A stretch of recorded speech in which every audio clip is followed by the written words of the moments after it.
fellas in the 45th Infantry Division. I never knew him, but he went out on a patrol too, and he came back and he got hit.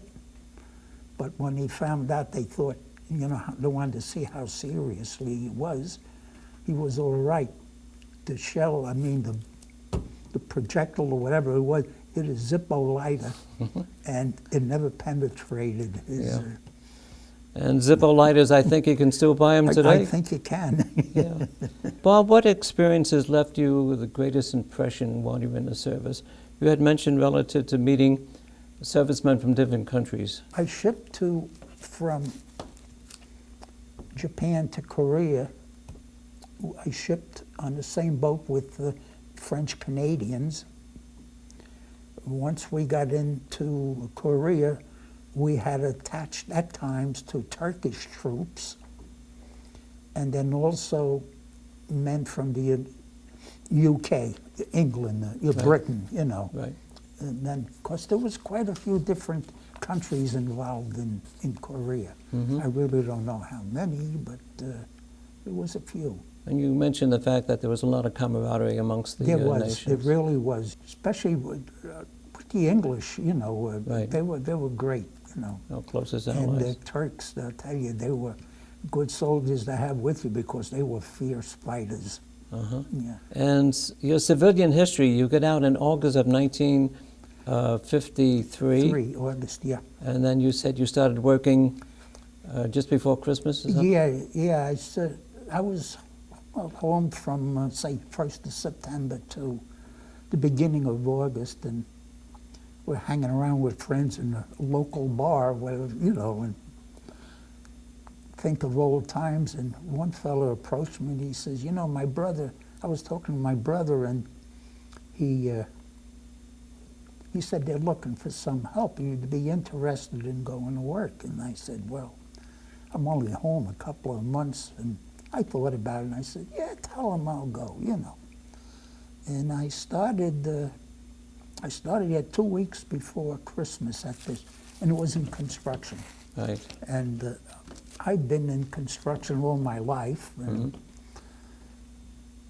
that was it. And it was a good thing about it. I don't know if it was me or the work I did or whatever, but I never collected an unemployment check in my life, in my lifetime of working.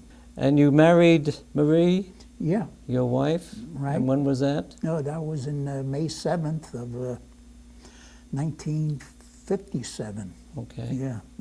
And you have a daughter? The daughter, yeah, Nancy. She lives out in Pequannock, New Jersey. Okay. And with her husband, Greg, my son-in-law. Right. And they have 2 boys. Gary is 21, Andrew is 16. Gary's in college now. He's at Elon University, his second year in North Carolina, and Andrew's at Don Bosco Prep up in Ramsey. Might he be on their football team? Well, he's not on the football team. He's on their lacrosse team. Okay. He's in his junior year. As a matter of fact, my first grandson, he went to Don Bosco too, but he was on track. Bob, did anything happen to you during the war that affected you when you came home?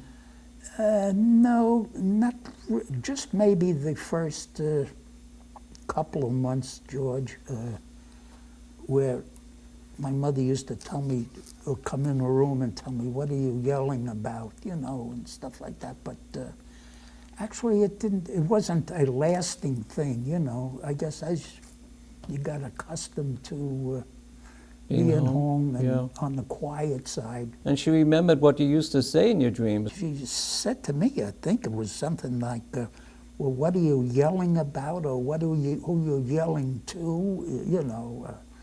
But George, I can't remember what I was yelling either. Something maybe about hitting a target, or maybe hitting a target or something. But And Bob, your feelings on the war. You mentioned the phrase police action. Well, that was what the Korean War was called, police action. I don't agree with it, but it was like anything else. We lost a lot of men still.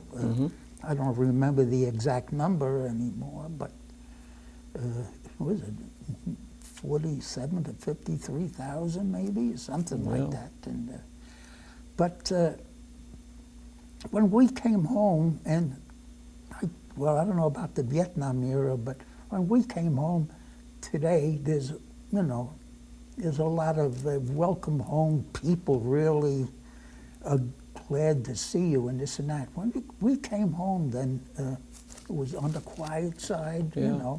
Well, good to see you back, and that was about the end of it, You did mention at your end of the service in Korea, they would take you, the guys were going home in trucks to Seoul, and what the Korean citizens, Oh yeah. how they reacted? Well, some of this naturally was the southern part outside of Seoul, and well, they didn't give us the victory sign. They gave us the single finger, But I don't know if I'm allowed to say that, but Yeah. but it was, as if to say, well, go, Right. we're rid of you. But I don't know how you can determine you can do something like that after these people were in plenty of trouble in the beginning, and Yeah.